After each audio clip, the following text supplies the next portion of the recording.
Hello everyone, welcome back to another session of RNA biology. So we were here in the previous class that we were trying to understand the signal recognition particle, how it is governing the movement of proteins that are supposed to be pushed out of the cell or secretory molecule, say growth hormone or many hormone, many enzymes or several. There are plenty of such protein molecules are there that is pushed out of the cell, and the function is outside the cell, not inside the cell. So they always will have a signal peptide sequence which has to be read by someone or recognized by someone. That is signal recognition particle, and that is pushed into the lumen of the endoplasmic reticulum. So if you look into the structure of SRP, signal recognition particle, it is a group of a protein as well as RNA complex. You can see a bunch of protein molecules such as P54, and it binds to the ER signal sequence, P19, and P normally stands for the P stands for protein, and the 54, 19, etc. all meant for kilodalton, their molecular weight, and P68, P72, it's a dimer, and then comes the RNA part, and then P9, P14, another two protein, they interact with the ribosome, and this P68 and P72 is required for protein translocation, that is they bind onto the signal recognizing sequence on the protein, that is we usually refer to as signal peptide, that is recognized by the signal recognition particle, and RNA holds together the protein subunits of SRP as well as it helps in bind to the ribosome. So this non-coding RNA is responsible for gluing together, just like think about a garland where you have a thread and you just sew the beads onto it with through a needle or something, and you end up getting a garland like a pearl garland or some plastic beads or glass beads. You just sew through a needle, and or you make some flower garland, there also you use a thread, and RNA acts like a thread, and these proteins are glued together like a bead. So that is the importance of a non-coding RNA in maintaining the function of maintaining both structure and performing the function of signal recognition particle. Now let us see another group of RNA, that is tmRNA and translation. Let us see what is this. tmRNA is a hybrid molecule, half tRNA and half mRNA. So it is doing the job of both. It can do both the functions. So we call it as a tmRNA. tmRNA helps to rescue ribosomes bound to mRNA which lacks the termination codon. Remember, we saw in the previous class some examples that how different RNA decay takes place, like nonsense mediated decay, no-go decay, or like many examples were there where we talked about the RNA meant for degradation. But some cases it need not necessarily be degraded. That is what we are going to see. tmRNA helps to rescue the ribosomes bound to an mRNA which lacks the termination codon. Usually if termination codon is not there, it will go all the way till the tip of the RNA, right?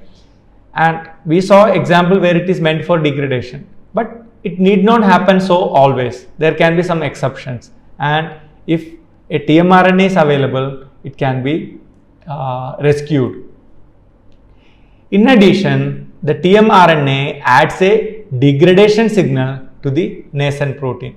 If stop codon wasn't there, the product that has come may not be of any use. So the tmRNA will have few codons that will add few amino acids onto this unwanted or useless protein sequence that it made from this mRNA which lacked this protein. Because if this protein stays back, if this protein start doing some function which a cell do not want or an undesirable function, this will give to lot of trouble to the cell. So this tmRNA not only rescue the ribosome, not only detach the ribosome from the mRNA, but it can also do something to cause the degradation of this protein which formed from that RNA which lacks this stop codon. Let us see how is it doing. So normally a RNA which you are seeing here, and you have this black color 2 ribosomal subunits, and you also have few sites, acceptor site and peptide transferase or peptide bond forming site and escape or exit site. So 3 sites are there. So normally a tRNA with amino acid enters through A site, peptide bond is formed here, and then it will move to the E site, the previous one, and it will come out of the cell.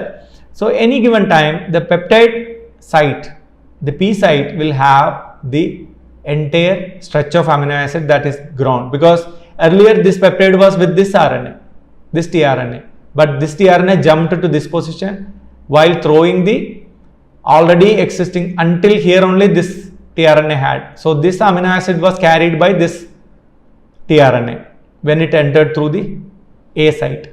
So this tRNA had single amino acid here. So remaining all amino acids were attached in this same manner onto this tRNA. So it gave the whole amino acids number, sequential number, to this tRNA, and it moved to this place. And now when a new tRNA comes in, this P site tRNA will give the whole amino acid to that tRNA. But here it can't come. Why? Because there is a termination codon, UAA. Release factors can come, depends on what condition you are talking, but here it is not going to be recognized in that way. So ERF1, ERF3 and a GTP joins, because tRNA cannot come. It can come, it stays, and it is situated here, and this can be the normal way of disassembly. However, if this doesn't happen because it is a premature stop codon or an unwanted stop codon, or it is in the end of the RNA, it is in a place, then it is in a place where it is not welcome.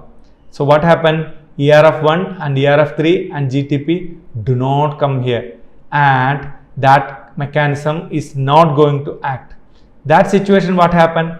Why it is happening? If the termination codon by some mistake is not reached, the ribosome gets stuck upon the reaching the 3' end, because it is not reached because this RNA do not have any codon, as you see here, because it reached all the way till the tip of the RNA, because there is no stop codon, stuck on reaching the 3' end of the RNA, and there is no place for this ERF1 and ERF3 to come and occupy, because there is no codon available. Stop codon should be there.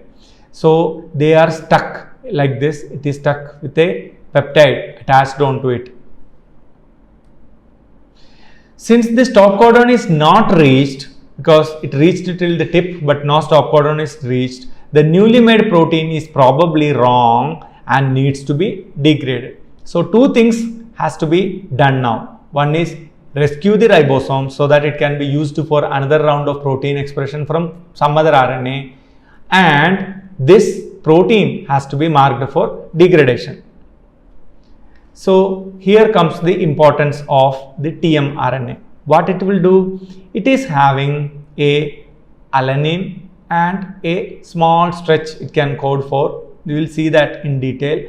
But most importantly, it can have a stretch of sequence that can act like a mRNA part. So this tmRNA, what it did, it carried a amino acid in the tRNA part, just like any other tRNA will do, and it came and entered through the A site, and it could accept the alanine from this tmRNA or tRNA part of the tmRNA and attach onto this polypeptide which was stuck. Actually this mRNA is only up to here, no stop codon came in, and the ribosome don't know what to do, it is stuck there. So this tmRNA's tRNA part brought in an alanine, whereas the mRNA part have a bunch of codons. So what it will do, once this codon attached in place, then it can routinely bring in another normal tRNAs with a codon specific amino acids that can be brought in. So another normal tRNA came in which has an amino acid. So this alanine was from this tRNA part of this tmRNA, and then this is from another normal tRNA which has an amino acid that is now attached onto it. And the tRNA part of the tmRNA, which is shown in black color, adds an alanine to the growing polypeptide chain, and the mRNA part, that is given in red color, enters the ribosomes, and the synthesis of the polypeptide is continued with the aid of normal tRNA, as you see here, normal tRNA present in the cell until the termination codon is reached. So this tmRNA's mRNA part is having a stop codon right here, so that it will continue codon, codon, codon, multiple codons until it reaches here. But during this process, it is now adding a bunch of amino acids that is present in the mRNA part of this tmRNA. In the end, the ribosome is released because ERF1 and ERF3 can happily come because it has a stop codon, and is released, and the newly made fusion protein is degraded due to the signal sequence in the C terminus, because normally protein starts from the N terminus. So this is the N terminus of the protein, and this is the C terminus, and C terminus you have a bunch of amino acid added now onto this protein with respect to the codons present in this mRNA part of the tmRNA. So this addition of few amino acids will make sure that this protein should be marked for degradation. It's almost like a painting, like some number is given to that protein that this fellow should be marked for degradation. This protein should not be here. So that message, the degradation machinery of the cell will get that message by looking at these amino acids. So regulatory non-coding RNAs, they can be transcriptional regulators. So far we saw regulatory non-coding RNA that is meant for housekeeping function, because tmRNA and various other non-coding RNAs are meant for housekeeping function. And now we are seeing the regulatory non-coding RNA. They are mainly transcriptional regulators, and they can also be translational regulators which act onto a mRNA post facto or post transcriptionally.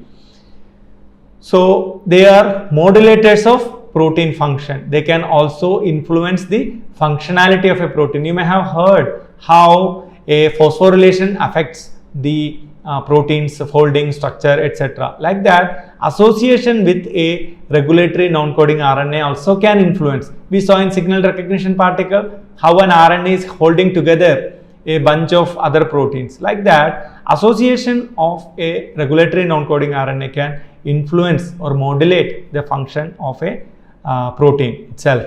So regulators of RNA and protein distribution. So the regulatory non-coding RNA can influence where a given protein should be located, where it should be pushed, where it should be placed, etc. Then comes the most important regulatory role of a non-coding RNA, that is dosage compensation. So it's a relatively new term or a new topic for some of you, but the word itself conveys something: dosage compensation. In nature, you can see plenty of situations and circumstances there is a compensation of the dosage. Like you can see in nature, many strong, very huge animals, they are all herbivores. Like you can see elephant, rhinoceros, hippopotamus, like many by default, or buffalo, these are all herbivores. On the other hand, if you see carnivores, there are big carnivores, but they are not huge in size. In nature, if you see, what if a elephant size or a rhinoceros size animal was carnivore? There won't be any vegetarian animal left on the planet, because they can completely attack and eat because they are big in size, they need to eat more, and they will completely wipe out the entire herbivore, so-called herbivore species in no time. So what you should understand, nature has made such a way that the herbivores are big in size, they can give a fight and they can also escape, and they can also breed more. They can give rise to more number of their breeding cap, because plant is everywhere. They don't need to hunt and eat plant. They just need to go to a place where plant is available. So their life is better compared to that of a carnivore. So carnivore need to be most agile, and they have to struggle to get their food. So that is why the number of carnivores is never as many as number of herbivore. So this is why I gave this example, is some kind of dosage compensation. What you are seeing here is some sort of dosage compensation. You can see many animals like zebra or horse. These are all quite strong and fast runners, but they don't have horns as a buffalo has or an elephant has. So since these animals are being very fast and very agile, if they have horns, that is an extra weaponry for them. So to compensate that, they have teeth both in lower and upper jaws, so they can like buffaloes and all will have mainly only in the lower jaw. So horses and zebras, they have both the jaws, so they can bite nicely. You can think about giraffe and some antelope, some deers. So they have horns only during breeding season. When they are breeding, two males have to fight to win over the female. So they have horns only then. As soon as the breeding season is over, they can just simply shake off their horn and it will fall off. But during breeding season, it is very strong. So otherwise, if they carry that throughout their lifespan, it is so heavy and it can bring down their survival advantage. When a lion is or some carnivore is chasing, this horn can get hooked somewhere, and it can reduce the speed, and this male deer will be vulnerable. So females don't have it because they don't have to fight with another female. So males have to fight with another male. That is why it has got the horn. So what you are seeing now is these are all different kinds of dosage compensation. In nature also, there is at molecular level, you will see plenty dosage compensation takes place, and we will see some examples. What are they? In animals, males and females have different number of X chromosome, either 1 or 2. We know human males have got only 1 X chromosome, whereas human females, they have got 2 X chromosome. So to equalize the expression levels from the X chromosome in males and females, some sort of mechanism must exist called dosage compensation. So there are different ways of it. Just like if you have 2 kids at home, if you are buying a pen for one, the other will cry. So you have to buy 2 pens, and preferably of the same color or same type and shape. If one pen is blue color, the other is green, then both of them will say, I want blue, I want green. So if you are smart, you should keep them of same size, same shape, same brand, everything equal. Then there is a chance that it is almost compensated. So gene expression also need to be compensated similarly. So if a female have got 2 X chromosome, if both of them are expressed proteins, then that will cause an imbalance, because every chromosome or every chromosome located genes, when they produce protein, they are not working alone. They always work in conjunction with proteins produced from other genes located in other chromosome. It is just like you think about anything, like if one country is producing a lot of tire only, it's not producing vehicles, then and no exporting also, then what you will do with this tire? All you know is a tire only. So you need to have equivalent amount of cars also being produced so that these tires can be utilized. No point in keep on producing tires. Same way with car. No point in keep on producing car engines if you don't have tire or body options available. What will you do with this car engine? So cell also functions similarly. So if you have a given set of proteins, it has to be utilized or interacted with other proteins produced from elsewhere. So more also problem, less also problem. So nature has made a strategy that 1 X chromosome is okay. And remember, all our genes, all our other chromosomes, they are in pairs. Chromosome number 1, 2, 3, 4, up to around 22, they are in pairs, they are identical pairs. When it comes to 23, all the problem starts. That is, either you have an X and X or you have an X and Y. In males, it is X and Y. which is not pair. You can't call it as a pair. And in female, it is X and X. There you can call it as pair, but in reality it is not a pair. Why? Because one of them in humans and mammals, one of them is shrunk and made debilitated. That means it is useless. It is never utilized. So only one chromosome functions.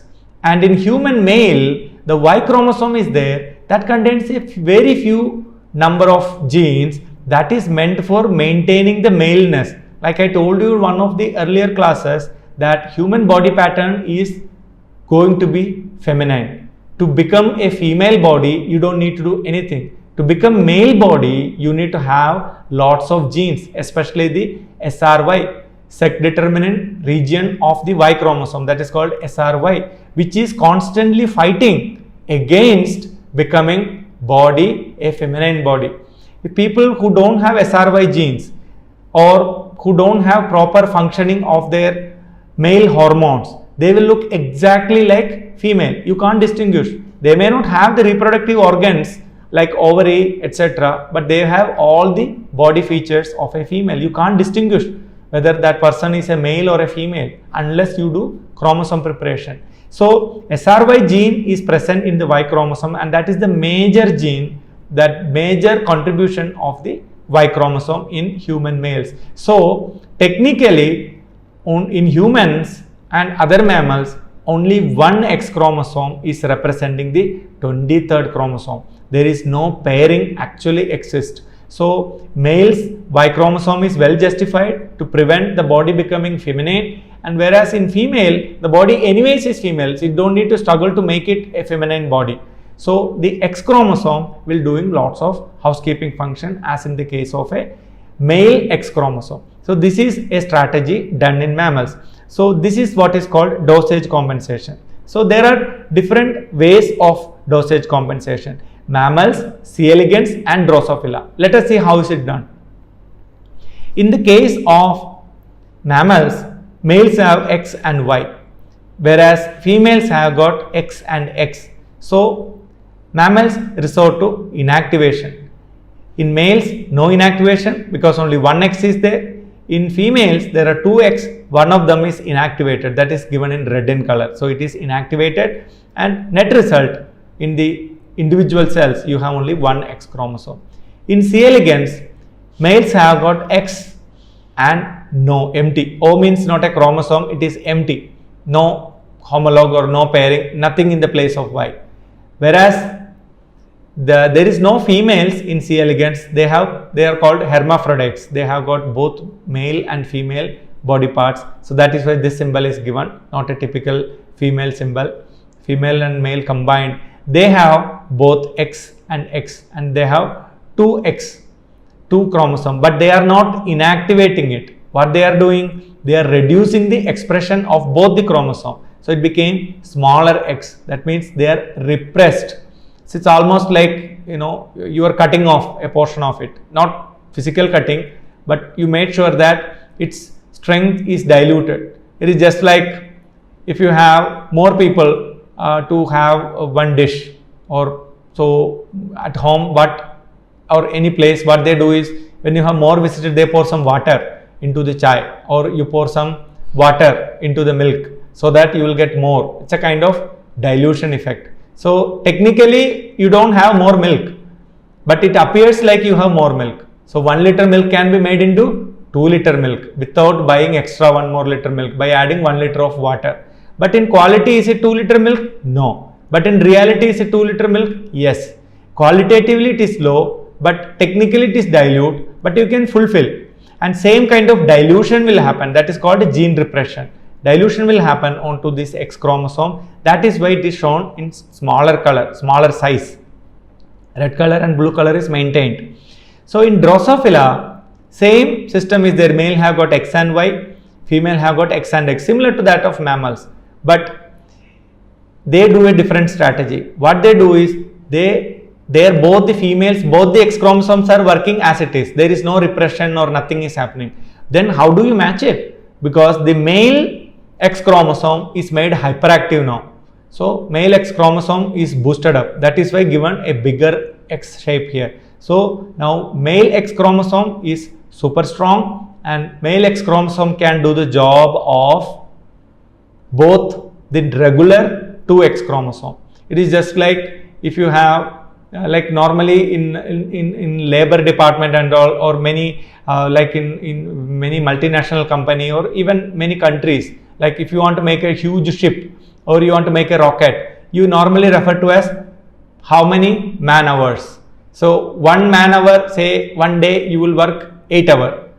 So I want 80 man hour. If I want 80 man hour, what I will do?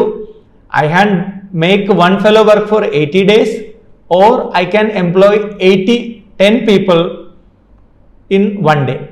If I employ 10 people in one day, I get 80 man hour, or I keep one fellow for 80 days, then also I get 10 days, sorry, not 80 days. One fellow works 8 hours, so keep that fellow for 10 days, you get 80 man hours. So you can choose whether I want to get this 80 man hours, 80 man hours in one day or in 10 days. Accordingly you choose the people. So here 2X chromosome is working normal, and to match it, so that is a lot. To match it, the male have got only one X chromosome. So what it will do? It will cause hyperactivation 2X. Here it was repression 2X. 2 times. 2X basically mean 2 times. 2 times repression in C. elegans, 2 times hyperactivation in Drosophila. So that it will match the female's 2X chromosome. So mammals, it causes 1 X chromosome is blocked. In C. elegans, both the X chromosomes are decreased in their performance, and in Drosophila, one of the male's X chromosome is boosted. So this is how they maintain the dosage compensation. We will learn more about the dosage compensation in the subsequent class. Thank you.